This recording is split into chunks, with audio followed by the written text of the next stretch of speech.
Hey team, just a quick video today. I want to review positions both on the face-off and during play. So first, let me just remind you on the face-off here. The confusion was mostly face-offs in the different zones, so let me just go over those real quick. Think about a line here that cuts, that's not very straight, I know, but that cuts the circle in half, okay, and right between the hash marks. So let's say that we're in this zone, Rebecca's here. We want everyone to line up behind this line here. So I have a forward here, a defender here, and a forward here taking the face off. And the same is going to be true on the other side. Think about a line here that divides the circle and the hash marks. So we want a forward here, a defender here, and a forward here taking the face off. Now it's going to look just a little different in the opposite zone. So let me show you real quick what that's going to look like. That's what I just showed you was in our defensive zone, and this is going to be in the forward zone. Just imagine a line that cuts right through the circle and the hash marks. So we're going to have a forward taking the face off here.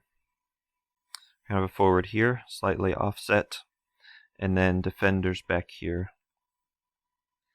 And then once more on the other side. Face off is on this circle. Imagine a line that cuts right through the circle and the hash marks. We have a forward taking the face off, forward here, slightly offset, defender back here, and a defender back here. And again, remember that the mirror image happens when we're on the other side. When this side becomes our defensive zone, imagine a line that runs right through here. We have a forward, defender, forward, defender. Or if the face-off is on the other side, forward, forward, defender, defender. And then when this side is our offensive side, again imagine a line that goes right through the dot and the hash marks, forward, forward, slightly offset, defender, defender. And then on the other side it will look like this. Forward, forward, defender, defender. Alright, hopefully that clears up face-offs.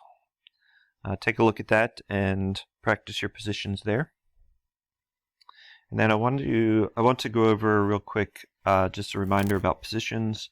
We made one big mistake over and over again at the last game, and it's not a big deal. I mean, it was probably just because we were all so tired that we couldn't hustle back. But let me just share this with you.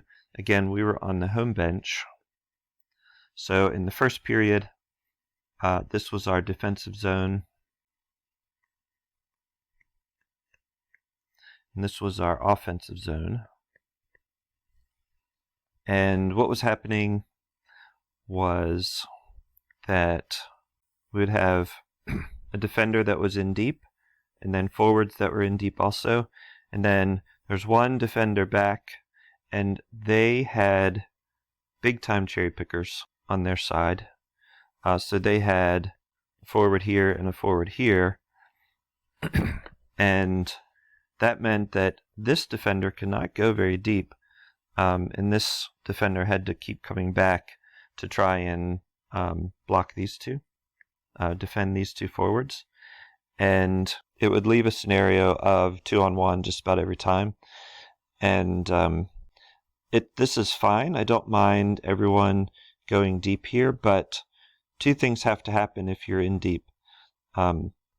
Either the defender who's deep is going to have to hustle back and help out with these two cherry pickers, or if a forward recognizes that a defender is in deep, just switch. Forward, come back here, and the defender can stay deep. So that way we have at least 2 people at all times watching back here. Now, not every team is going to have cherry pickers. The team we played had big time cherry pickers.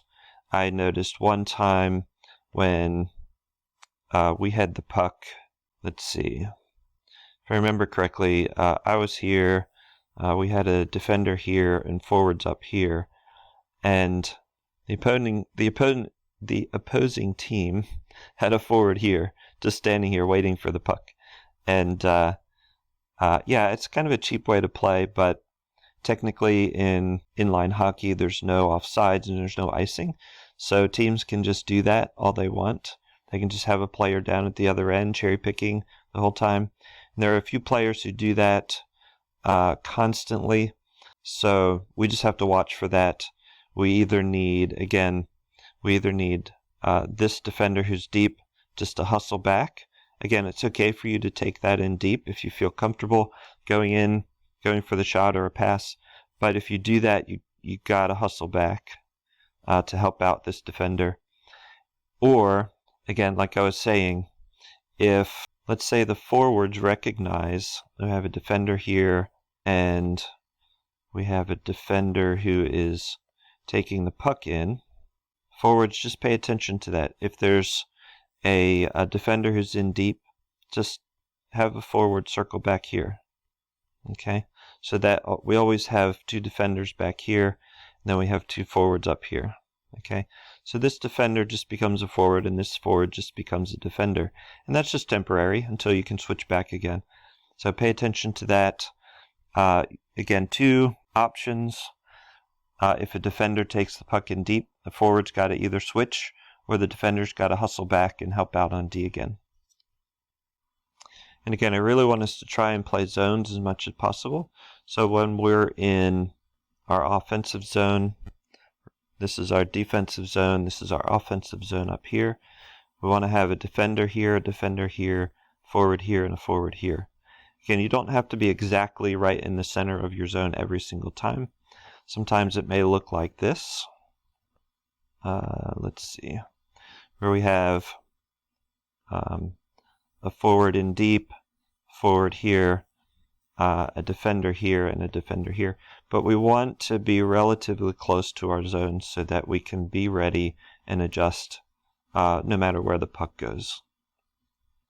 And then again, in our defensive zone, we're going to divide the defensive zone into 4 subzones, and we want the forwards close to these zones, and the defenders will be back in these zones.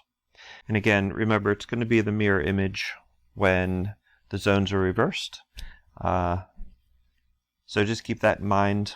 Just remember your zones. Just think of the zones as divided into 4 smaller zones like this. And just try to stay close to your zone as much as possible.